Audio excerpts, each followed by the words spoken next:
Hello everyone, I'm Jack Fisher and welcome to my world. And as you get older, you're bound to feel nostalgic for certain things. Maybe it's for a particular brand of music. Maybe it's for a TV show or a movie franchise. Or maybe it's just for the general vibe of a particular era. Now, that's entirely natural. I admit I've certainly felt it. And I can also confirm that getting old sucks.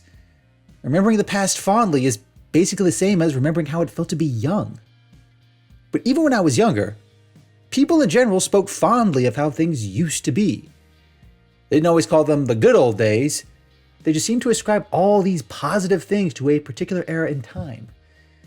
My grandparents would talk fondly about life in the 40s and 50s, reflecting on how close-knit and happy everyone was. My parents' aunts and uncles would often talk about life in the 60s and 70s, reflecting on how much simpler and happier they were. Some of my older cousins would often talk fondly about the 80s, reflecting how great the style and general mood of the world was back then. And at times, I found myself talking fondly about growing up in the 90s.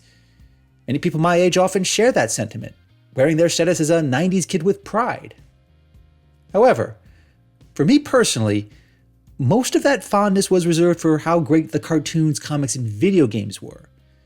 Beyond that, I've never been nostalgic for much else from the 90s. Now, some of that has to do with the kind of kid I was. I had a significant number of personal issues back then that somewhat color my perspectives. And I don't think I can entirely separate those issues from how I see that particular era. Now, that being said, I can appreciate the unique vibe of the 90s. Having lived through it and the subsequent decades that followed, I will say it really does stand out more and more as I get older. I can vividly remember a time when you could actually walk someone to the gate of a plane at an airport. I can also vividly remember political discourse being less heated, music being less divisive, and MTV actually playing music videos. Compared to the prevailing sentiments of today, it does seem less chaotic and conflicted. It felt like you could actually have a civil discussion with someone about a heated topic without worrying that you'll incite a massive harassment campaign against you. And there's definitely a lot of appeal to that these days, given how politics has evolved since the 2010s. But as appealing as those aspects of the 90s were, I still would never go back to such a time, even if it meant having the same experience and wisdom that I have now. I'm also among those who don't see the 90s as though it were the last great decades before everything went horribly wrong. I think that's a flawed, incomplete view at best, and at worst, it willfully overlooks the elements of that era that truly did suck. And that is something that everyone nostalgic for a particular era seems to forget.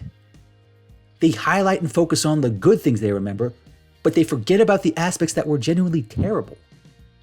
And even if you remind them, they'll just shrug it off, usually because it didn't affect them personally. But that's just dumb, short-sighted, and outright callous. Sure, the 1950s and 60s were probably great if you were straight, white, a man, and didn't grow your hair past your ears. But if you were literally any other kind of person, your life was a lot harder by comparison. You didn't have the freedom, the opportunities, or even the knowledge to obtain the life you wanted. The same goes for the 70s and 80s. Back then, it still sucked being gay, black, Latino, trans, or being into something like Dungeons and Dragons. This was also the era where the economy and society shifted in such a way that, unless you were born rich and well-connected, you had little to no shot at a life better than what your parents could provide. But for the 90s, it hits harder for me because I lived through it. I remember the little things that you don't get from history books, documentaries, or old movies. This might have been the era before social media and the internet, but that didn't mean that there were no terrible people in the world. I still remember being around kids my age during that time. I also remember the things they would say when teachers and adults weren't nearby.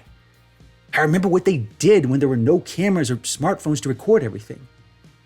Some of it was pretty damn awful, and I'm not just referring to cuss words or dirty jokes. Some kids would literally go out of their way to hurt others. They would even laugh at whatever suffering and discomfort they caused. But as soon as a parent or teacher showed up, they would immediately shift into being a good, well-behaved child. And if you ever dared to tell anyone, then there's a good chance that you would be the next target. In addition, it was not pleasant for anyone who was LGBTQ. Words like faggot and gay were thrown around as the ultimate insult by children and adults alike. Even if you lived in a fairly liberal area, it was in your best interest to stay in the closet, no matter how damaging that might have been. And beyond the social environment, there were other unsavory elements of the 90s that were easy to forget. I also think that applies just as much to decades of the past. And one critical element that I think most nostalgia-loving cohorts ignore is just how boring it was back then. I do remember what life was like before the internet, Netflix, YouTube, and modern gaming. I seriously cannot overstate how hard it was to fight off boredom.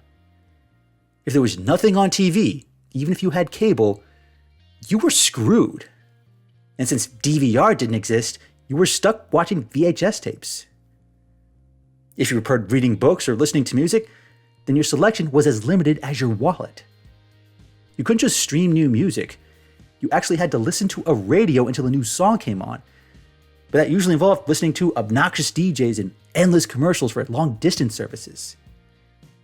Then, even if you heard a song that you liked, you couldn't just order it. You had to physically go to a store and pay $13 in 90s money to buy a CD that only had one halfway decent song on it, if you were lucky. Now, if you went to video games, the situation was similar. Adjusted for inflation, games for Nintendo or Sega were actually more expensive back then. And once you actually beat the game, that was it. There were no updates. There was no DLC. And aside from a few very specific PC games, there weren't a lot of mods or multiplayer options. Now, I still love old Mario and Zelda games as much as the next kid who grew up in the 90s. But I would never compare those to the experience of modern games like Mass Effect, God of War, or Grand Theft Auto. Now, there's a lot more I could say about the 90s and what it was like to grow up in that era. I have so many memories from that time, from good to bad to completely indifferent. But when taken as a whole, I cannot honestly say that I'm nostalgic for that era.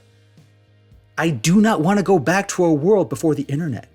I do not want to go back to a world where nobody feared going viral whenever they were being an asshole in public. And I don't want to go back to a world where people were less aware of the larger problems affecting the world around them. Even if you disagree with me, I suspect that if you had the chance to go back to whatever era you're nostalgic for, you'd get bored really fast. You'd quickly realize just how much it actually sucked, even for you. And therein lies the biggest flaw in everything surrounding nostalgia. It is, by definition, an entirely false perception of the past. It's a direct byproduct of your aging brain and body longing to return to a time when you had youth, energy, and a less complicated understanding of the world. Even if it's an understandable sentiment, it's still entirely built on a foundation of bullshit. Like it or not, you're going to keep getting older. The world around you is going to keep changing. You're not going to like many of those changes. You're going to be angry, confused, and confounded by the behavior of kids growing up in this world. And longing for simpler times is all well and good.